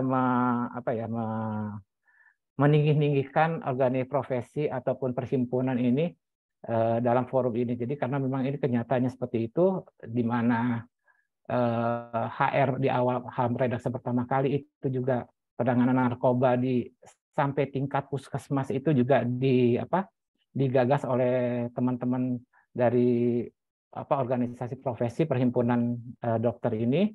Kemudian juga sampai ke ARV itu bisa sampai di puskesmas. Itu saya ngalami perjalanan waktunya itu dari tahun 97, beberapa teman itu sampai mencari ke India dan mencari ARV yang murah, obat HIV yang murah, kemudian mengadvokasi pemerintah sampai kemudian mengimpor dari India, sampai kemudian mengadvokasi Kimia Farma untuk memproduksi, sehingga layanan itu walaupun awalnya ketika kami membuat layanan narkoba dan HIV itu berbasis masyarakat dan bekerja sama dengan puskesmas, itu ada pelarangan dari Pemda, kemudian dari Kemenkes waktu itu. Tapi akhirnya itu diadopsi. Jadi ini peran-peran dokter-dokter lokal yang memang saya lebih utamakan dokter lokal karena memang culture-nya itu lebih bisa mengerti situasi di lapangan. Saya nggak terpikirkan kalau misalnya yang nanti adalah dokter-dokter yang tenaga kesehatan yang tidak punya basis culture yang ada di Indonesia. Tidak hanya dokter, kemudian perawat juga seperti itu. Saya juga mengalami bahwa ketika merujuk ke satu pasien itu, ketika sebelum tahun 2000 itu sangat susah sekali untuk merujuk pasien itu. Kita lebih personal dulu ke perawat, kemudian perhimpunan-perhimpunan yang ada, sehingga bisa mengadvokasi layanan-layanan sehingga ada di institusinya seperti itu. Itu yang kekhawatiran kami.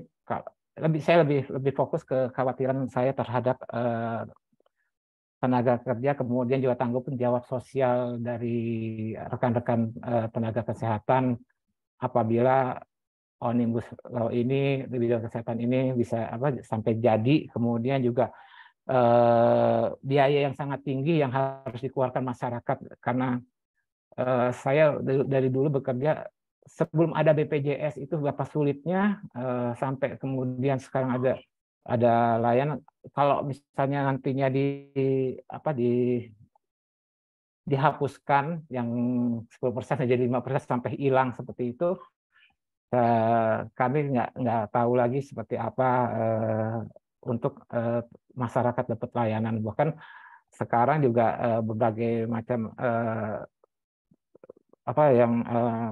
kebutuhan itu semakin meningkat untuk layanan kesehatan dengan kasus-kasus yang ada saat ini.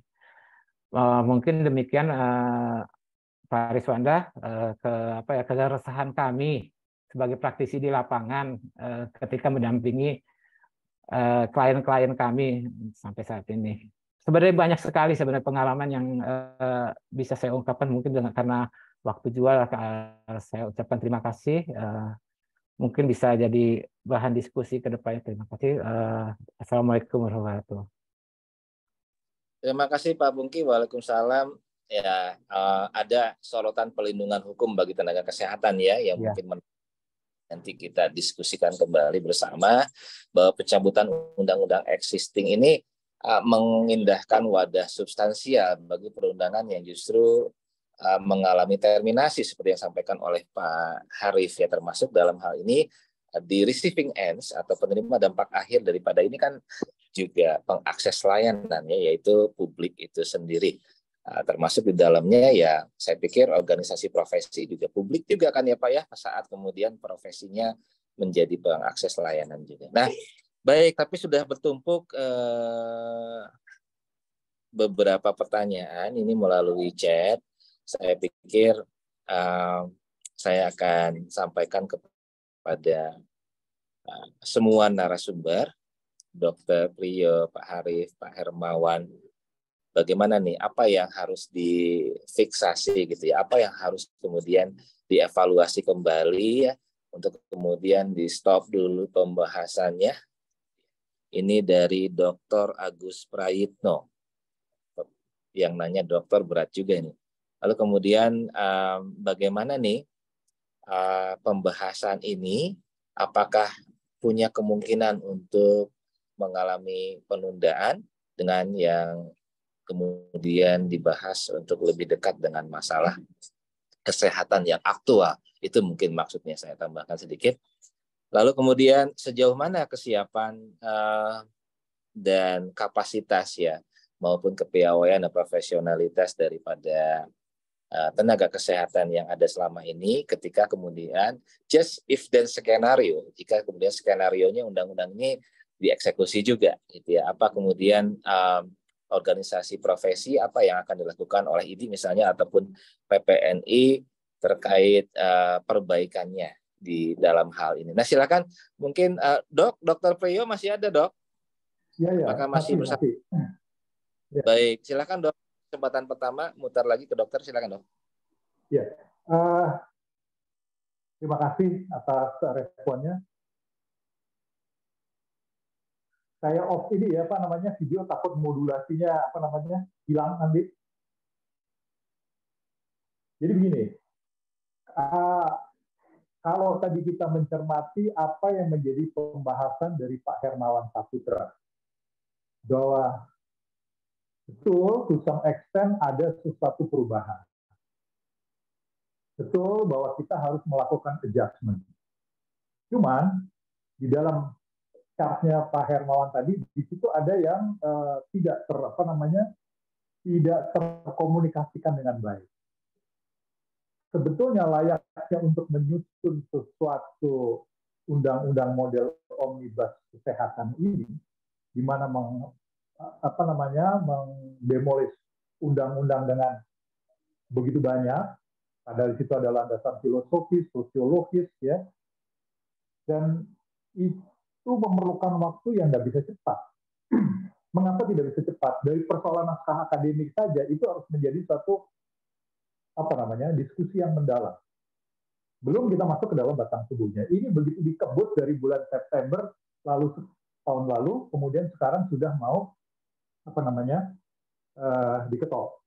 Yang kedua, cara melakukannya juga, mohon maaf, saya bicaranya agak kasar nih walaupun dokter gitu ya, kayak maling gitu loh, diem-diem nggak ada yang ngaku, pas sudah sampai DPR dibilang inisiatif DPR. Padahal itu yang membuat pemerintah sendiri, Sekjen Kemkes sendiri, saya dengar yang mengantarkan hal itu. Jadi ini niatnya apa sebetulnya? Karena kalau kita untuk kepentingan masyarakat, undang-undang tadi kan kalau dihasilkan, itu harus berkeadilan, harus berkemanfaatan, dan harus ada kepastiannya hukumnya. Nah kalau seperti ini pembahasannya dengan cara seperti ini, saya kira hasil itu tadi tidak akan tercapai. Kemudian persoalan yang yang paling krusial menurut saya adalah aspek untuk kepentingan masyarakat. Saya seorang dokter, oke lah, mau dibilang dokter nih nggak mau diatur dan sebagainya, silakan diatur. Tapi buat saya yang nomor satu adalah kepentingan masyarakat. Kalau pembiayaan kesehatan, mohon maaf, di Afrika saja, negara-negara Afrika, dia punya kesepakatan Abuja. Di dalam Abuja itu satu kota di Afrika sana. Dia itu menetapkan anggaran atau pembiayaan kesehatan itu 15% dari APBN. Bayangkan Indonesia dengan angka yang sekecil itu, bahkan pada waktu saya diskusi dengan Presiden World Medical Association, yang terbaik itu sebetulnya berdasarkan gross produk domestik, dan itu paling tidak 10%. Dan Indonesia pasti jauh sekali dengan itu. Makanya tidak salah kalau tadi apa namanya Pak Pungki mengatakan kita ini menghadapi penyakit apa namanya yang adiktif seperti itu, ada HIV dan sebagainya, itu kan penyakit adiksi. Itu kita nggak bisa apa namanya nggak bisa menuntaskan itu dengan baik karena pembiayaan kesehatannya seperti itu gitu loh. Ini yang harusnya kalau mau diperbaiki, ini dulu yang diperbaiki. Apalagi amanat Undang-Undang Dasar 45 jelas pada pasal 28 ayat 1 kemudian pasal 34 ayat 3 itu jelas betul. Kita negara kesejahteraan. Maka konsep kesehatan itu adalah konsep investasi, bukan konsep spending. Masyarakat mengeluarkan uang, bukan. Negara harus mengalokasikan. Kenapa? Karena ini untuk SDM, sumber daya manusia, selain pendidikan ya. Kalau SDM kita itu sehat, SDM kita itu pendidikannya bagus, maka daya saing kita di antara negara-negara di dunia ini juga bagus. Itu yang mestinya harus dilihat filosofinya seperti itu. Nah ini yang kelihatannya malah sekarang dihapus kan. Ini harus dikembalikan. Paling tidak seperti tren yang ada di dunia. Kemudian kalau persoalan kekurangan tadi spesialis gitu kan ya yang dimaksudkan sama mereka semua. Menurut saya persoalannya bukan di situ. Persoalan yang paling utama adalah negeri ini tidak pernah membuat tadi yang Pak Herman bilang SKN-nya. SKN-nya cuma pakai Perpres. Padahal dulu kita pernah punya tuh dengan pakai GBHS segala macam. Ini sistem kesehatan, sistem pelayanan pun tidak kita benahi. Siapa sih yang harus bertugas di pelayanan primer? Siapa di sekunder? Siapa di tersier? Itu kan harus dibuat dengan seperti itu. Nah, kalau itu dibuat, maka sebetulnya yang namanya insufisiensi atau kekurangan spesialis itu nggak akan terjadi. Apa yang dikatakan ini saya membutuhkan dokter bedah anak karena penyakit kelainan pada anak, kelainan kongenital begitu banyak. Saya perlu dokter bedah jantung karena kelainan jantung begitu banyak. Saya perlu apalagi itu menteri melakukan narasi seperti itu. Sebetulnya kalau kita lihat semua itu asal usulnya adalah pada hulunya. Kenapa begitu? Karena kita punya diabetes yang tinggi. Kenapa kita diabetesnya tinggi? Karena kita tidak melakukan intervensi dalam persoalan pengelolaan apa yang harus masuk pada mulut rakyat di Indonesia itu. Kadar gulanya mesti kita terah. Kalau orang tuh bikin warung, bikin toko, bikin kafe, itu perhatikan di TV-TV Jepang. Itu kerjasama dengan universitas, dengan fakultas dietnya, dia menerah langsung ke situ. Hasilnya didiskusikan bersama-sama dinas kesehatan setempat. Sehingga masyarakat itu kalau mengkonsumsi itu dijamin kadar gulanya masih dalam batas normal, kadar garamnya, dan ini semua akan mencegah penyakit yang berujung tadi pada hipertensi, pada jantung, pada dialisis ya, gagal ginjal, pada stroke dan sebagainya. Kita nggak pernah membuat intervensi yang seperti itu. Kenapa? Karena anggarannya juga nggak ada. Anggarannya dineglected-kan gitu kan. Nah kalau itu dikerjakan, saya tidak percaya itu kita mengalami insufisiensi ahli.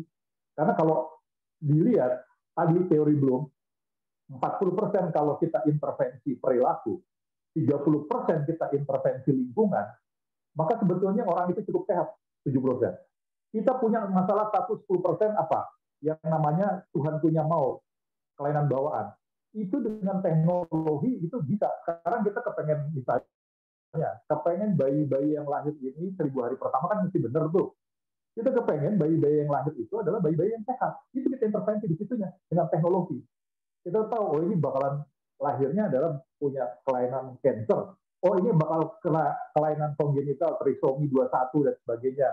Ataupun debil dan sebagainya. Itu bisa cegah semuanya gitu ya.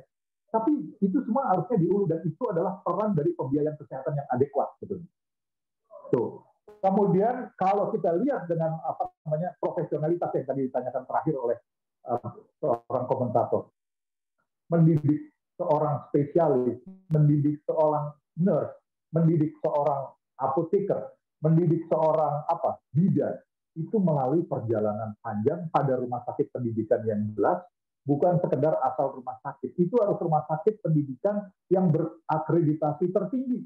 Kenapa? Karena dia menjamin mutunya. Kalau dijamin mutunya, maka dampaknya masyarakat juga aman. Masyarakat tidak akan mendapatkan ahli yang abal-abal atau tenaga kesehatan yang abal-abal. Sekarang konsep menteri mengatakan saya akan bikin rumah sakit itu menjadi hospital base. Fine. Saat ini pun juga semuanya pakai hospital base, cuma di atas. Universitas itu mengampung menjaga apanya? Menjaga mutunya.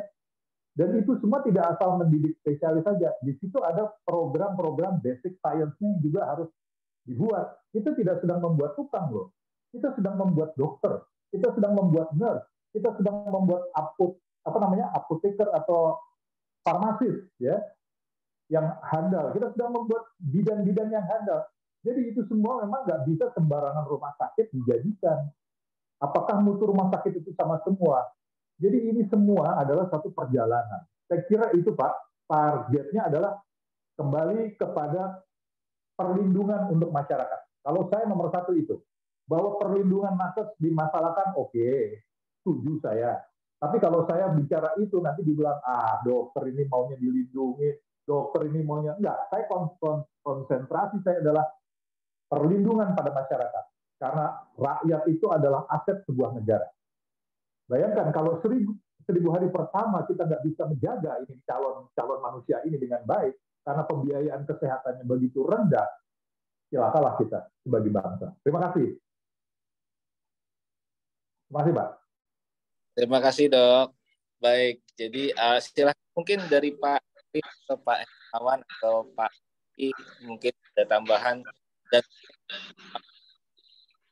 kan yang masih perlu diterima lagi adalah perlukah untuk jadi regulasi ya, atau kita mau atau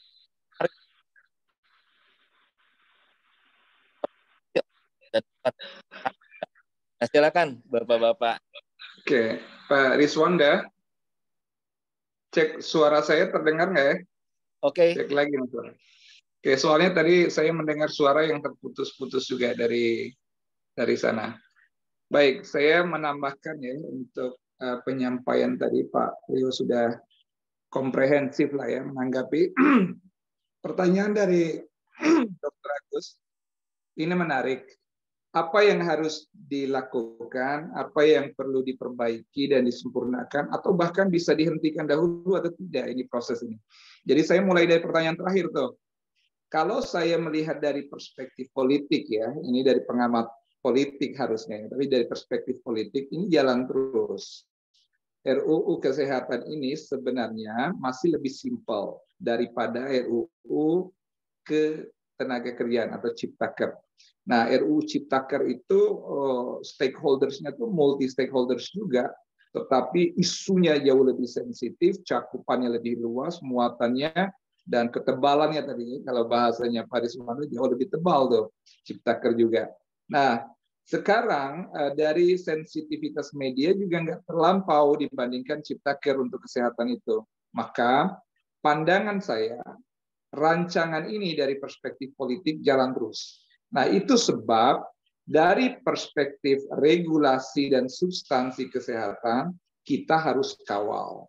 Nah, kami dari IAKMI memang mengambil pilihan mengawal dengan ketat, kritis, konstruktif terhadap RUU ini karena terkesan tidak ada hambatan secara politik, hanya satu fraksi yang menolak di DPR RI dan pun fraksi tersebut tetap juga terlibat ya di dalam proses legislasi. Jadi pengawalan itu menjadi sangat penting. Nah, terus apa yang harus dilakukan, yang harus diperbaiki? Nah, yang dilakukan oleh kita ya seperti ini. Jadi memberikan feedback kepada pihak-pihak atau stakeholders yang terlibat. Nah, Kementerian Kesehatan itu sebagai mitra dari DPR itu cukup intens berkomunikasi dengan publik. Padahal sebagai wakil rakyat seharusnya anggota DPR yang sangat intens terlibat komunikasi dengan publik. Tapi karena ini usul menjadi label inisiatif DPR, DIM-nya dimintakan dari pemerintah. Nah, pemerintah sendiri sebenarnya menyikapi DIM harus itu melibatkan teknokrat. Nah, jadi orang pakar dan membuka secara kosong di hadapan masyarakat. Nah, artinya waktu menjadi seremonial, terkesan normatif, tapi kesimpulan sudah dibuat. Nah, maka itu kita harus kawal secara konstruktif. Nah, Jadi Dr. Agus, pertanyaan yang bagus sekali tadi, terima kasih. Nah, hemat saya ini akan jalan terus secara politik, oleh karenanya kita harus ketat mengawasinya dan memberi kritik terhadap substansi yang harus diperbaiki. Nah, berikutnya dari segi proses lainnya, bahwa RUU Kesehatan Omnibus Law ini sejujurnya adalah RUU yang akan menggantikan, akan menjadi sistem kesehatan itu sendiri, karena merangkai semua hal. Tetapi oleh karena ini saling terangkai, maka komunikasi dengan profesi, komunikasi dengan asosiasi pelayanan, komunikasi dengan para akademisi itu menjadi niscaya, dan keniscayaan itu sendiri. Selama komunikasi tidak nyambung dengan para stakeholders ini, maka sangat rentan undang-undang ini kalau nanti diundangkan akan digugat di Mahkamah Konstitusi, tetapi kita akan lihat bagaimana reaksi. Apakah seperti Ciptaker? Karena Ciptaker udah digugat, dikabulkan oleh MK, diperpukan, karena diperpukan maka sekarang undang-undangnya menjadi berlaku. Jadi arah yang sama kelihatannya seperti ini di bidang kesehatan, tapi sebagai orang kesehatan kita harus turut andil substantif dalam proses ini. Saya pikir itu yang paling pokok Pak Riswanda yang bisa saya tambahkan. Terima kasih. Luar biasa Pak Wawan. Mungkin Pak Harif sekaligus kontak juga. Silakan Pak. Terima kasih Pak Riz. Menanggapi dua pertanyaan Dr. Agus tadi, saya kira sama ya. Jadi saya bahkan jauh sebelum muncul RUU itu sudah mendapatkan informasi bahwa RUU Kesehatan OBL ini sebenarnya adalah rangkaian dari RUU atau Undang-Undang Cipta Kerja, ya. Maka nuansa daripada RUU ini adalah kepentingan daripada investasi, ya, kepentingan investasi sebenarnya. Oleh karena itu mungkin pemerintah kali ini ingin mencapai satu pertumbuhan ekonomi yang dijanjikan, namun faktanya kan dengan berbagai kesempatan pandemi dan lain sebagainya, maka harus dikejar dengan investasi. Jadi investasi yang membabi buta inilah yang membentuk RUU Kesehatan ini menjadi terburu-buru gitu. Menurut kajian kami seperti itu. Nah, apakah kemungkinan ditunda? Nah, inilah yang sedang kita upayakan. Jadi kami di 5 organisasi profesi itu sedang berusaha ke berbagai stakeholder yang mempunyai kepentingan atau mempunyai kewenangan untuk ini. Rasanya DPR dan pemerintah panjanya ini sulit dibendung nih, jalan terus. Mungkin kami sedang merencanakan ke beberapa, bahkan ke presiden maupun ke ketua partai. Mudah-mudahan ini bisa terkomunikasikan, sehingga harapan kita adalah kita duduk bersama lagi tentang RUU ini, agak lebih di dalam lagi diskusinya, sehingga tidak menimbulkan hal-hal yang merugikan masyarakat dan tentu saja komunitas profesi sebagai penyelenggara utama pelayanan kesehatan ini. Apakah ada kemungkinan? Ya, itu tinggal bagaimana nanti desakan politik dari berbagai pihak. Maka kami sebenarnya mengharapkan dukungan dari berbagai pihak masyarakat, akademisi, untuk bersama-sama untuk melakukan kalau boleh kita bukan berarti stop membabi buta, tapi kita coba bicarakan lebih dalam, lebih jernih lagi, sehingga semua aspirasi tertampung begitu. Nah, bila dieksekusi juga, apa yang akan dilakukan? Ya, salah satu pintunya ya judicial review. Kami kalau dari PPNI sedang menyiapkan itu juga bila ini dilakukan, ya. Tetapi kita tidak berharap itu disahkan dengan segera, ya. Mudah-mudahan bisa terakomodir beberapa hal yang kami usulkan, ya. Mengingat kalau perawat itu sendiri tadi yang saya sampaikan, hal-hal esensial tidak tertampung, ya. Katanya digabung tetapi justru dihilangkan dan kita tidak tahu gantinya apa, sementara itu sudah menata sistem keperawatan kita di Indonesia. Pemahaman kami bahwa Undang-Undang 13 tahun 2022 tentang P3K itu sendiri, ya, kaitannya dengan pembentukan perundang-undangan, dari hierarkinya kan masih tetap ya, makin tinggi kedudukan perundang-undangan itu makin kuat mengikat. Jadi makin kuat kepastian hukumnya. Nah, itulah yang kami pahami, bahwa makin rendah peraturan pelaksanaan perundang-undangan itu yang mengatur profesi ini, maka makin lemah dan makin berkurang kepastian dan perlindungan hukumnya. Saya kira itu yang bisa saya sampaikan, Pak Riswanda. Terima kasih atas perhatiannya dan kesempatan yang diberikan. Assalamualaikum warahmatullahi wabarakatuh. Terima kasih Pak Arif. Waalaikumsalam. Silakan Pak Buki, mungkin sekaligus juga concluding remarks ataupun ingin mencoba menjawab beberapa pertanyaan yang disampaikan melalui chat juga silakan. Silakan Pak. Ya. Saya hanya menanggapi tentang Pak Priyo, memang sebenarnya masih banyak sekali layanan-layanan yang tidak termaktub dalam undang-undang yang ada sebelumnya, seperti pembiayaan untuk layanan kesehatan itu juga yang pro rakyat itu masih sangat kurang sekali. Jadi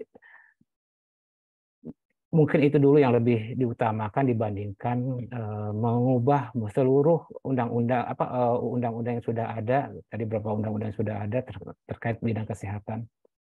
Jadi itu saja mungkin memperbaiki undang-undang yang sudah ada yang pro rakyat, kemudian juga menjamin kepastian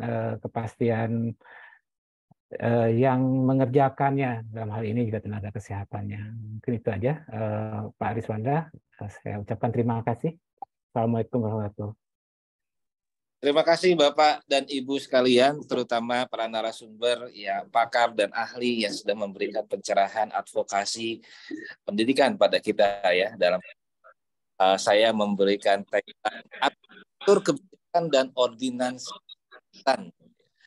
bahwa kemudian di situ beberapa catatan yang kita ulas bersama dan kita kawal bersama adalah sentralisasi ini bisa membawa ke arah perbaikan. Ya, bagaimana perundang ada ini jadi overregulate, kemudian regulasi kembali. Mohon maaf dari media, penutup dulu, mungkin nanti dari kawan-kawan pada karena ini adalah acara kampus dan kita bertugas bukan untuk memberikan inspirasi, tapi lebih ke arah pencerahan secara intelektual. Lalu kemudian bagaimana utopia ini, apakah sudah sesuai dengan target sasaran yang realistis, ya, sesuai dengan sustainable, ini merupakan sebuah global commitment diwahi oleh Dr. Priyo. Nah, iris kepentingan jangan sampai menjadi bipolar.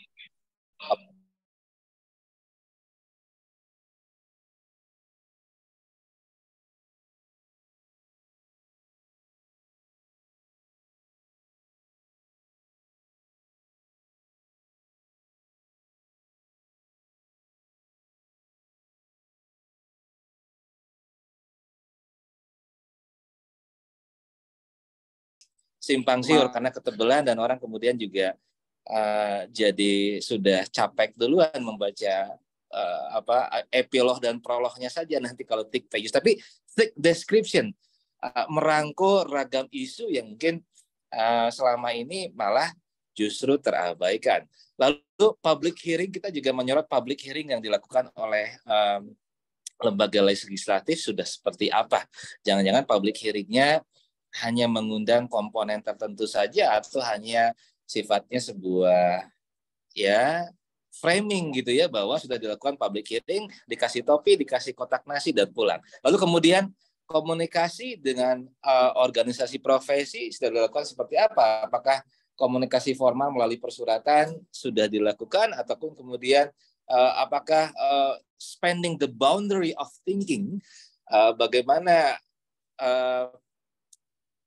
formulator maupun calon eksekutor daripada kebijakan ini juga melebarkan batas cakrawala stakeholders yang ada, yaitu komponen masyarakat. Kami juga menyorot rangkaian dari Omnibus Law Package. Omnibus Law Package sebetulnya kan sebuah respon yang apik ya di pandemi kemarin. Hanya kemudian pada saat ini neo pandemi, bahasa saya sih begitu ya, neo pandemi, apakah paket ini perlu terus didorong atau kemudian dilakukan sebuah evaluasi. Nah, ini meskipun ada plus minus, ada pro camp dan kontra camp, ini sebuah transformasi digital dalam preskripsi pengobatan. Ini sebuah transformasi dari layanan yang konvensional ke digital. Maka kemudian advokasi kebijakannya tidak bisa hanya memunculkan Kemenkes dan mitra-mitra kebijakan. Misalnya ya kalau menurut skemanya pentahelix yang sudah mulai agak ketinggalan, sekarang ini multiple helix kan. Ada lingkungan sosial di situ, bukan hanya perguruan tinggi, ada awak media yang juga kemudian harus digandeng untuk bisa memberikan pencerahan yang apik pada publik dan bukan hanya sebagai orkestra kebijakan. 400 pasal dan 7 poin utama ini lebih baik juga kemudian menyesuaikan dengan kultur kebijakan di kita. Padanannya dengan industri farmasi salah satunya, ya biaya kesehatan publik, kultur kesehatan masyarakat pada umumnya yang justru mungkin juga harus diperhatikan bagaimana antisipasi terhadap proses perubahan ini, dampaknya terhadap SKI tadi Dr. Peyo menyorot ya, sistem kesehatan kita, bagaimana juga sertifikasi bukan sebagai centang, ini yang saya sebut dengan budaya centang. Kemarin Dr. Arif juga tanya ya Pak Hermawan, maksudnya budaya centang ini jangan sampai sertifikasi itu cuma tick box gitu ya, mau nambah beban tapi tidak menyorot substansi gitu. Padahal yang diperlukan adalah kan pendidikan spesialistik yang menciptakan ya spesialis seperti juga di ranah pendidikan tinggi dan bukan ahli pindai dan ungguh dokumen. Nah, baik itu yang bisa saya simpulkan. Saya kembalikan ini kepada panitia yang karena keterbatasan waktu 12.03. Saya sudah diingatkan panitia untuk memperhatikan waktu. Terima kasih panitia, salut untuk Puska Kebijakan Publik.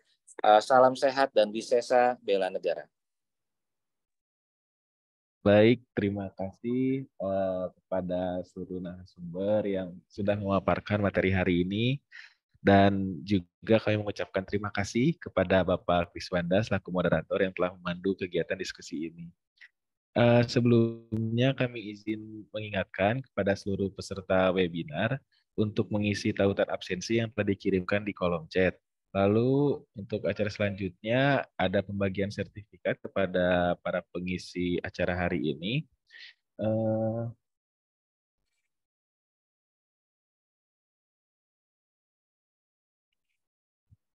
Yang pertama untuk Bapak Dr. Priyo, lalu selanjutnya kepada Bapak Dr. Hermawan, lalu Bapak Pungki Joko, lalu kepada Bapak Dr. Hari Fadila, dan yang terakhir kepada Bapak Kriswanda PhD.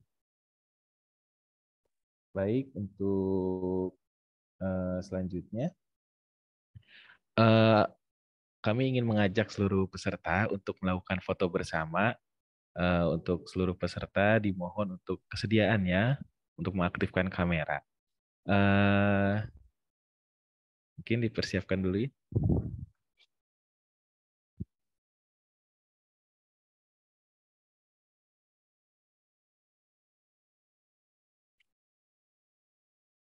Baik, untuk foto bersama akan dilakukan hitungan mundur.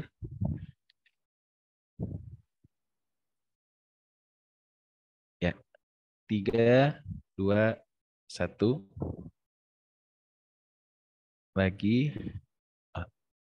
3, 2, 1.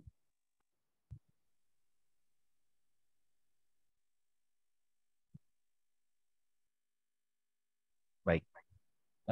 Cukup sekian untuk kegiatan diskusi hari ini. Kami berharap acara ini dapat memberikan manfaat bagi semua peserta. Terima kasih sekali lagi dan sampai jumpa pada kegiatan webinar selanjutnya.